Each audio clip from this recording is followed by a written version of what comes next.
Welcome back, viewers. Michael McFarland with the RoadrunnerZX. We're excited for our new season and a new year, 2026. We have our first guest, a videographer with Broadleaf Productions.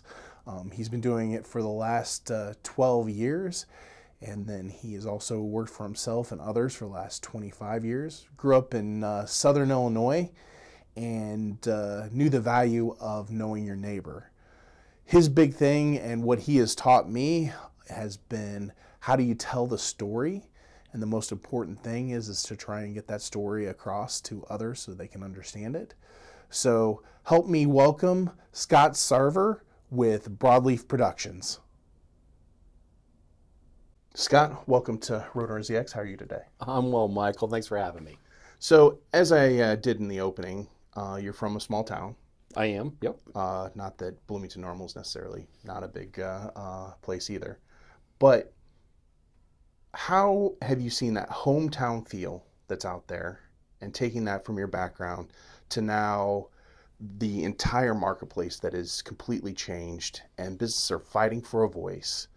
And you know, you started your life where everybody around you knew what you had for dinner last night, but now nobody knows anybody. Yeah, I think that one of the, in anything that we do, one of the things that we as people want to be is we want to be known to some extent, right? Mm-hmm. Now, we may not want everybody to know our business, but certainly we share things with spouses, partners, good friends. And I hate this phrase, there is a group of people that we do life with, right? Mm-hmm. But we also, within that, there's a sense of trust, of understanding, of even some grace, compassion, things of that nature. And as we look at that, as we apply that to a business venture of some nature, I always prefer knowing who I'm doing business with, mm-hmm. right? Whether I'm buying an automobile, whether I'm buying a guitar, a piece of musical equipment, a piece of video gear, I like to know who it is that I'm talking to. And I think as consumers, right, and in some ways, as we look at what I do professionally, I'm creating video for someone. Now, video is just a vehicle to accomplish their goals, whether it's more sales, new customer acquisition, highlighting a new product, things of that nature. The knowing who you're dealing with helps to foster that connection. And I think one of the best ways I can do it is I'll use an example from one of my clients. They are an international agricultural manufacturer based out overseas in Europe. But the owner of that organization, and they're growing their brand here in North America, the owner of that organization will come and meet with farmers. And not just meet with them at the corporate setting, he'll go to their farms. He'll have dinner with them and he'll ask them, what is it that you want to accomplish? And I look at that and I say, that is a fantastic model, because here you have the owner, the head designer, the guy that's setting vision and goals, very much engaged with his customers. And as I talk with his customers, because I go out and I film these products in use, from his customers, I always hear it's so good for him. We appreciate him coming and sitting down at our table, mm-hmm. right? He's not this, it's not a nebulous corporation that I'm separate from. Well, I guess that leads to one question I have there. So I think if you're doing video work or any photography or anything like that, you're always playing. There's a place where you start and you do a little bit. And for you, it's been, probably 30 years almost, but you started with big organizations that kind of told you what you need to do, and then you ventured out into doing it for yourself. How those two environments helped you to make decisions for that large group that you're like, hey, this really fits on who I am because it's going to be the CEO that's going to come over and talk to people, versus, hey, here's the big production we're putting together, this is going to pay the bills? Sure, and I think that there are, with any project, one of the first questions that I ask, and I hope I'm getting to what you're asking me here. Anytime someone calls me and says, I want to do a video, I I am less concerned about the video portion, and I'm more concerned about what the ultimate goal is for that particular piece of work that we're talking about. And to that I mean, what is it that you're hoping to accomplish, right? Because everybody, I get a lot of calls, we want to do a video. And one of my first follow back questions to that is, why?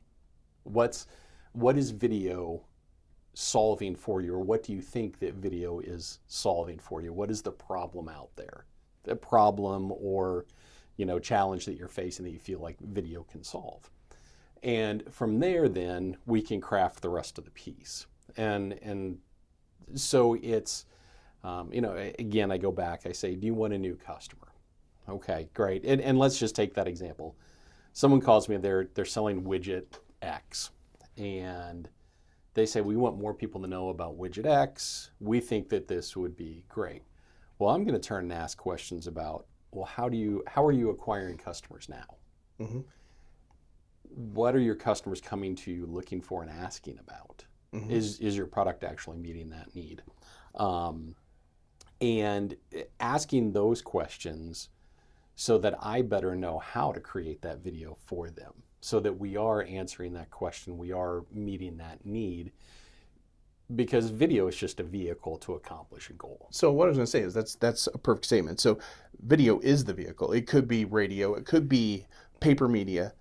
Really what you're trying to do is take their product and create a story that the person will then engage on the other side to want to be a part of. Right. And so I spent a lot of time, and I met with someone yesterday, I spent a lot of time talking to them about a couple of video projects that they're wanting to highlight services that they offer. It's a great organization, but I spent a lot of time asking, how are you getting people now?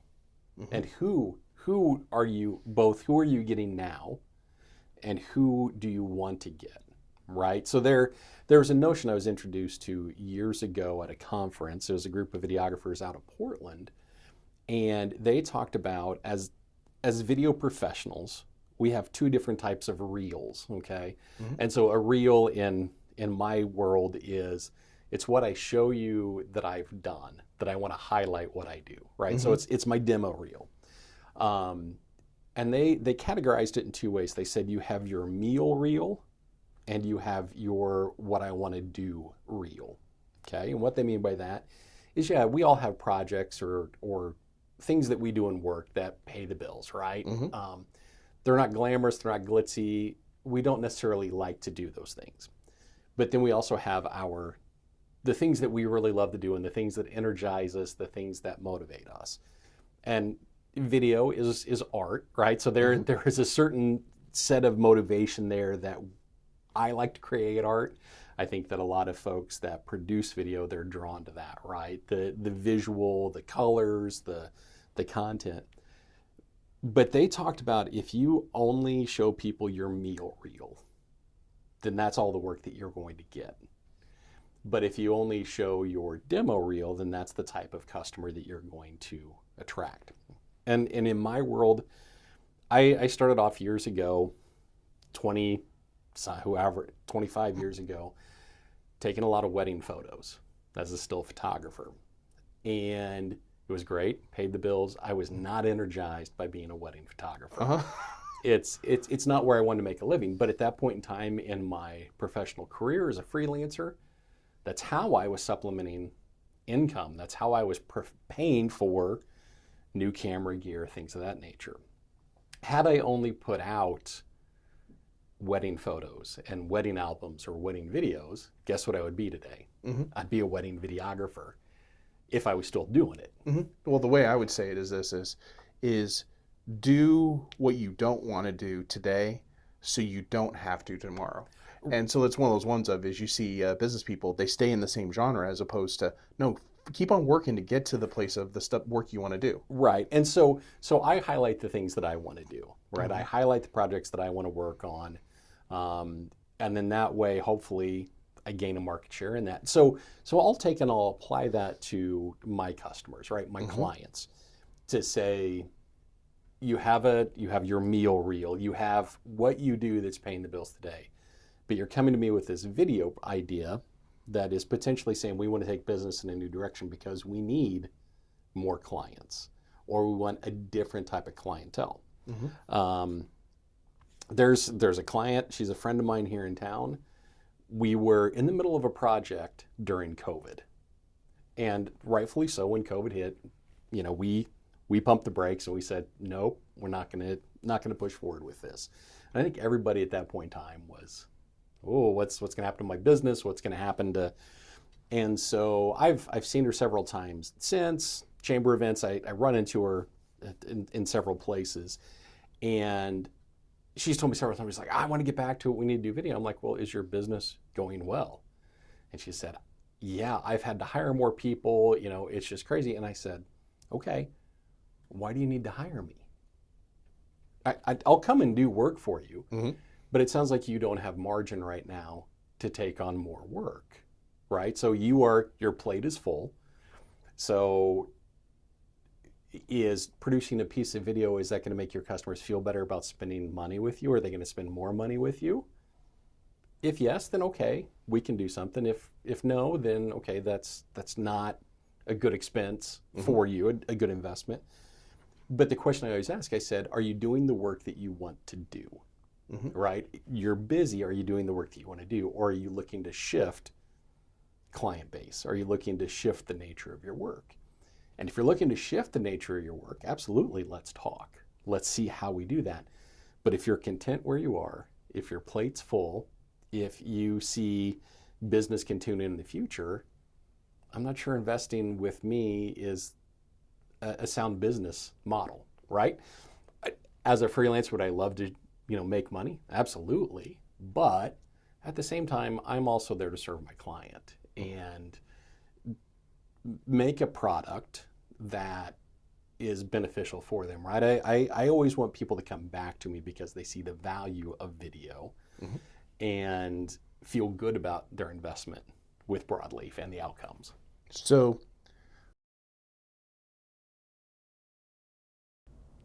I'd like to thank our sponsor today, Roadrunner Real Estate. They are a full-service real estate company that does both commercial and residential real estate. They give free consults with their decades of experience. So if you're looking for that personal touch when you're trying to take care of your real estate, call Roadrunner Real Estate today. They'd love to help you. Let's jump back a little bit because as we talk about with RoadrunnerZX, it's about personality. Well, you're the personality, especially in Broadleaf. You're it. So how has being an outdoorsman, a storyteller, a musician, all of these things that are who you are as Scott shaped your business and shaped how you really work with your clients? Well, I think maybe the easiest way to answer this, it does go back to my wedding photographer days. And early on, we've all been in a wedding where the photographer is stressed out, they're running behind schedule, they are, bossy. You can just tell that they are stressed to the teeth, right? And they're at their wits' end. When I saw that, and the first people asked me to shoot their wedding, I'm like, listen, I do not want to be that type of photographer that is bossy, that is stressed out. So I have really adopted the notion, and there are times that my work is difficult, right? That it's quick, it's fast paced. You have clients and you're managing creative ideas. But I've always tried to approach it where I go in prepared enough whenever I walk into a shoot that I know in more than just the broad strokes what's happening, right? And know kind of what to expect and how to approach things. And that's part of the getting to know the client beforehand and kind of roughing out an idea. And then that way I'm prepared. I've got the right equipment with me. I've got the right mindset going in to go, okay, is this going to be a 30-minute long interview or am I sitting down for a 6-hour-long day, multiple interviews type of things? So I think some of that from just the preparation standpoint comes from watching other people be stressed out. I like to go unprepared. The other side of it is this. is there was, and I've used this reference for longer than a decade, and I can't remember the guy's first name, but his last name is Collins. He wrote a book, Made to Stick. Jim, okay. Yep. And so within the book, and I think I know that I have, Michael and I shared a building space a while back. His office was right next to my studio. And so we would talk, and I think in one of those conversations, I landed this idea of the curse of knowledge. Mm-hmm. Do you remember this? Mm-hmm. And so for those of you watching, the curse of knowledge is that with anything, we bring a certain sense of innate knowledge and knowledge that we feel that everybody should know, right? That because we do this every day, that everyone should know this. And I've seen it show up in my life, right? Yep. If I'm leading a band and, I turn around and I say, oh, we're playing a D suspended chord. Why a D suspended chord over an F sharp? I turn to my bass player. I'm like, are you playing an F sharp? Oh, I'm playing a root. I'm like, well, okay, that little slash means an F sharp. Here's where it is. And maybe my piano player is just playing a D chord without the suspended. We're not raising the third to the fourth scale note. But because I deal with that all the time, I just assume that everybody else around me shares that same knowledge.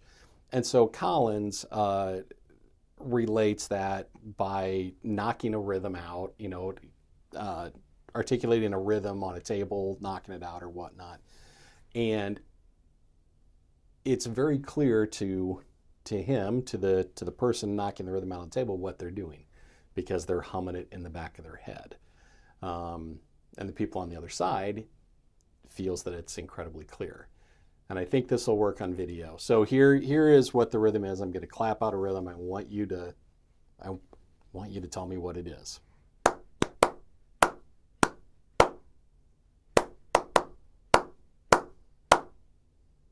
Okay, that's the first phrase of it. I'll do it again. You tell me what it is that I'm clapping out.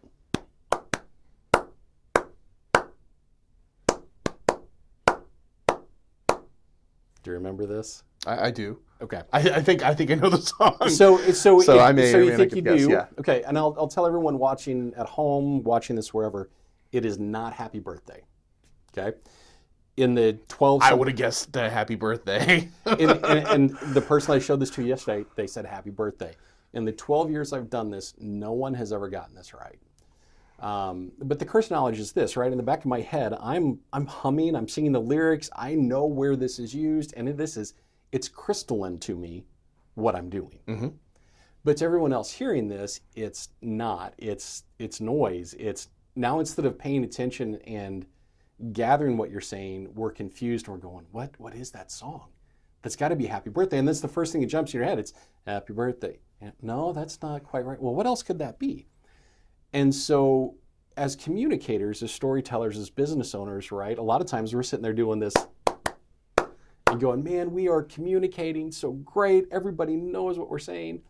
And no one has any idea. That's what George all the time complains about. I think he knows what I want from him, and all of a sudden he misses it. And I'm like, oh, come on, man. I thought you had it. And so generally I go from everybody saying Happy Birthday, and I say, well, you hear this before any sporting event. Okay, this is the context that we probably hear this song the most.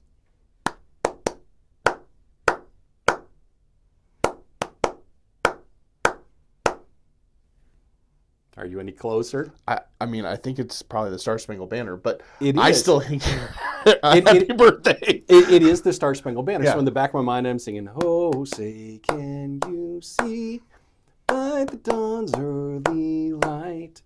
Makes perfect sense to me because I'm humming that in the back of my head.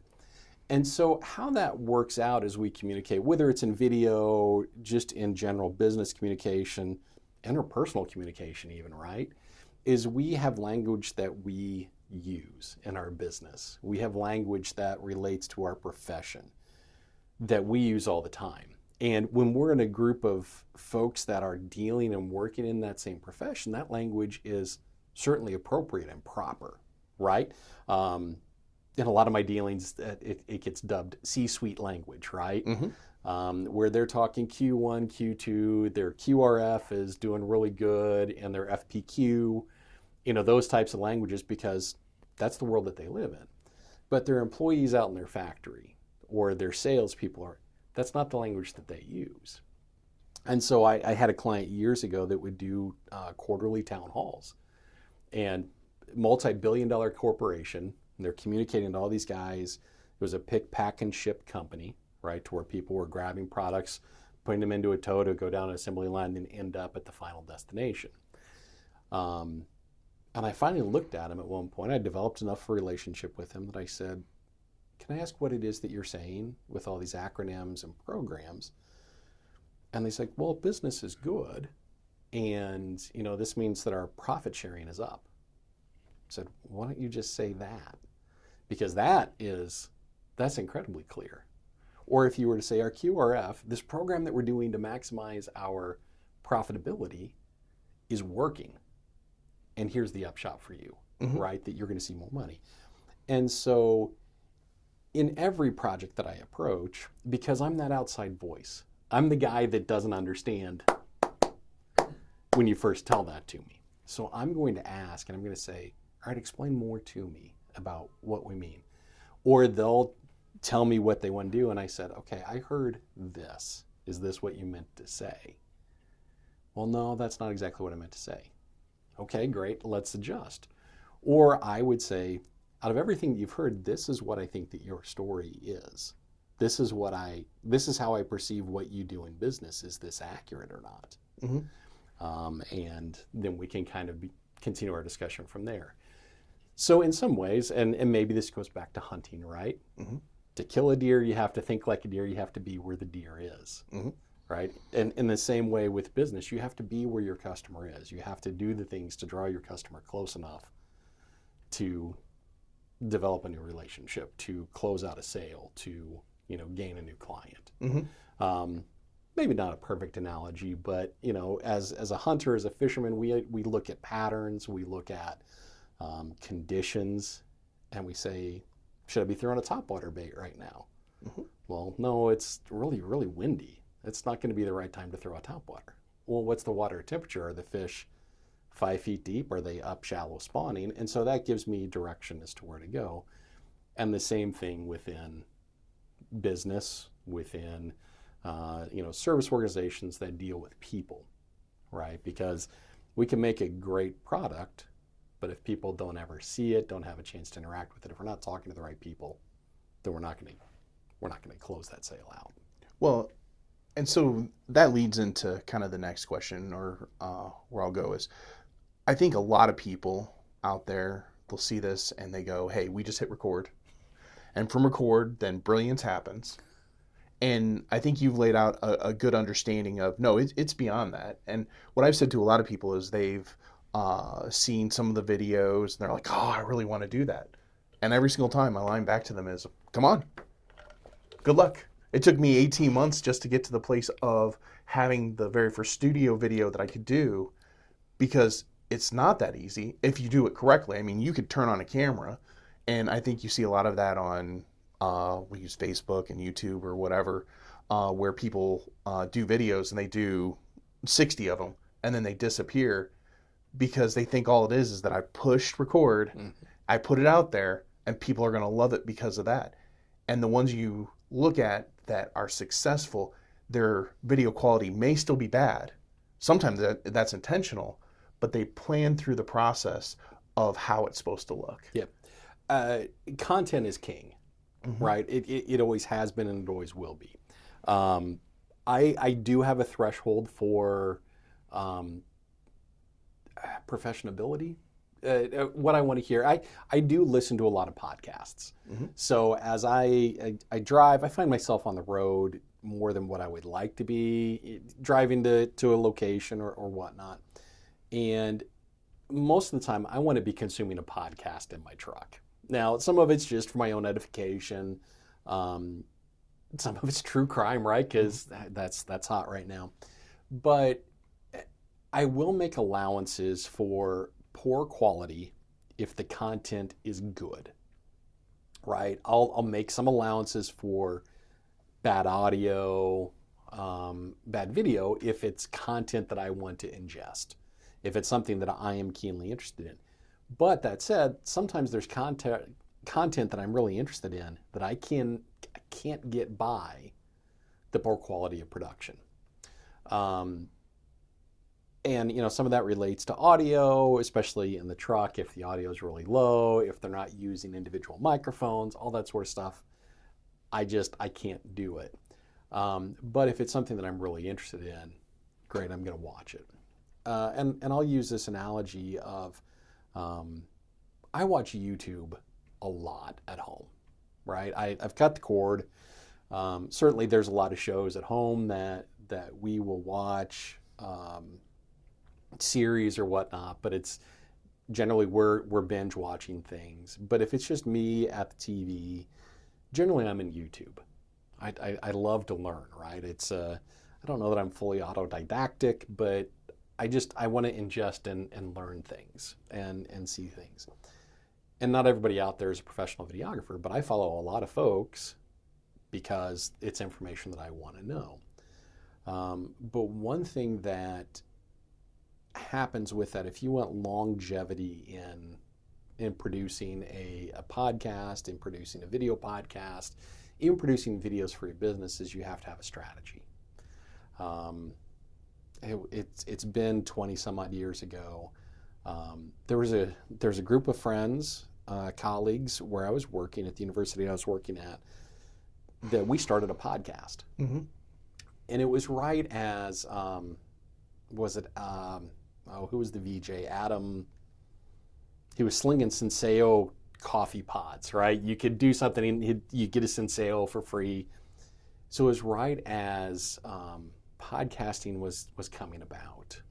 And you still had to use an aggregator. It was before iTunes would bring in, automatically bring things. You had to have your own client and aggregate and do all those sorts of things, set up your own RSS.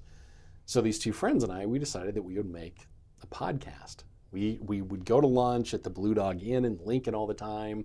It's one of those places where they kind of knew our name when we walk in. They're just like, guys, the usual? We'd say yes, and there's something really comforting in that.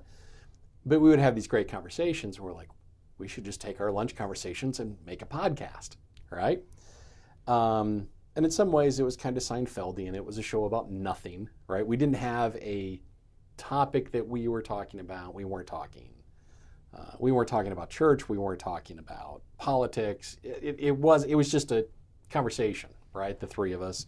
And we'd have these little sketches that we were doing there. But we very quickly found out that unless we kind of lined out and figured out what we were kind of about, even a show about nothing, if we didn't have kind of a strategy and structure, we found ourselves sitting around at the microphones going, indeed. And it's like, man, that was rough because we didn't have anything that we were doing. We made 52 shows. We committed to doing a year, and there were times that it's like, oh crud, we got to pound out 3 of these today because our schedules the next 3 weeks are not going to work. But we found out in that it's hard, right? And all along the way, you're learning how to make content better, what works, what doesn't. And so, as you say, right, it takes time to learn. I still look at stuff that I shot last week, and I'm like, crud, I missed this little thing, right? So it's always that self-evaluation of going back and looking at it and going, nope, missed the mark. I can do that better now. Why did I do that like that? And there are times that I look at something like, why am I still not doing it like that? Because that really worked. Mm-hmm. But you've always got to be learning and applying things. But my advice to clients all the times is, if you're looking to create, sometimes they're like, hey, we want to continue to make fresh content on Facebook. Great. Sit down with a pencil and paper and write out the next 20 pieces that you want to do. And that's going to help you get to 60. And then I'll also say there are times that you don't need me, right? Because again, content is king. If you're delivering content that people want to engage with, then they're going to come and they're going to watch it. So in my YouTube viewing, I haven't looked at the data recently, but YouTube was the second largest search engine in the world, just behind Google. And it's not hard to see why, right? I'm not a mechanic, but I'll change my own brakes. I'll take a look to see if it's work that I can do on my vehicle before I have to take it to somebody, right? I'll change out a wheel bearing. I'll put a new alternator in. I'll do all these things. Your work on a smoke machine. Right. So there are things that I'll do to save me money if it's within my skill set, or if it looks like it can be within my skill set. And how do I go find out if it is? I go to YouTube, because somebody's done it before me. Somebody has changed the front end wheel bearings on an F-150. I've done it now, but until I did, okay, yeah, you take the tire off, but where do we go from here? Mm-hmm. So I watched online. I'm like, oh yeah, this is within. Went to my buddy's shop that had a bigger jack and some of the bigger tools that I needed, and I had it done, and it was great. The videos that I watched, and I watched 5 or 6 of them. Some of them were a guy with his cell phone in his driveway. He's not a videographer, but what he was telling me was important enough that I wanted to watch it. So I'm going to lead into a question here, but what I will say is one of the most frustrating things that I have out there when it comes to YouTube is I'm looking for a subject. I want to get into that subject and start to learn what I need to do. I'm like you. There is rarely a subject that I can't start to go into and start to master. And to the place of, it's almost like with my wife, it drives her crazy, because all of a sudden she's like, it's YouTube video after YouTube video after reading after reading after reading. She's like, you don't have to master this. In my brain, I'm like, yeah, now I want to know.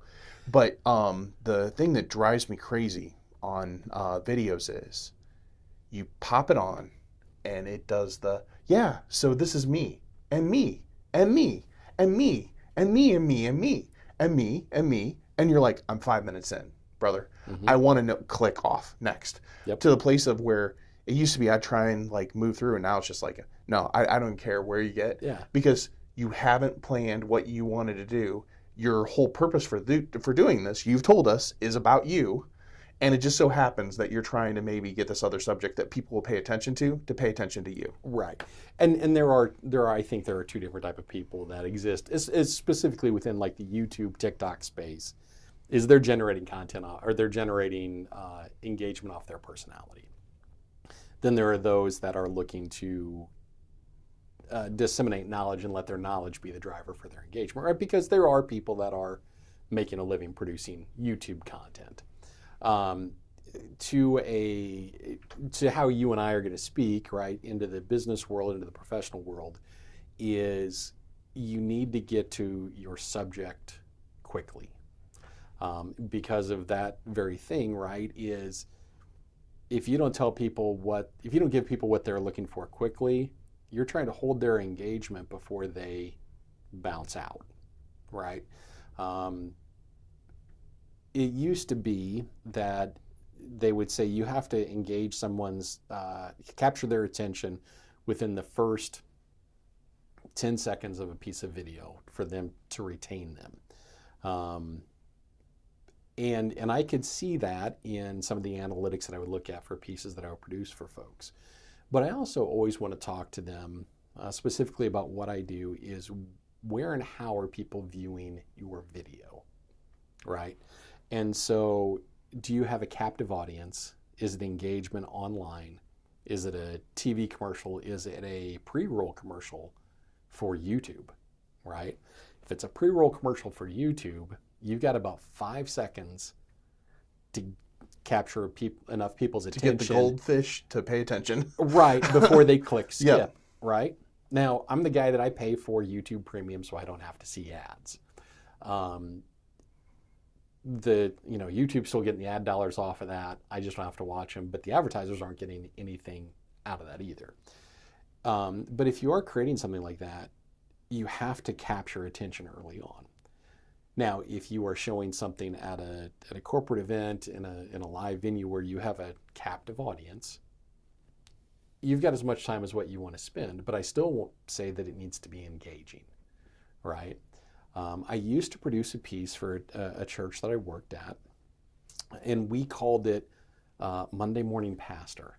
And it was something that I took to the preacher at that point, and I said, I studied church planting preaching for my first degree, and I went to him and I said, there's a lot of material that I know that as I was preparing things and in my study that were keenly interesting and beneficial for me, right?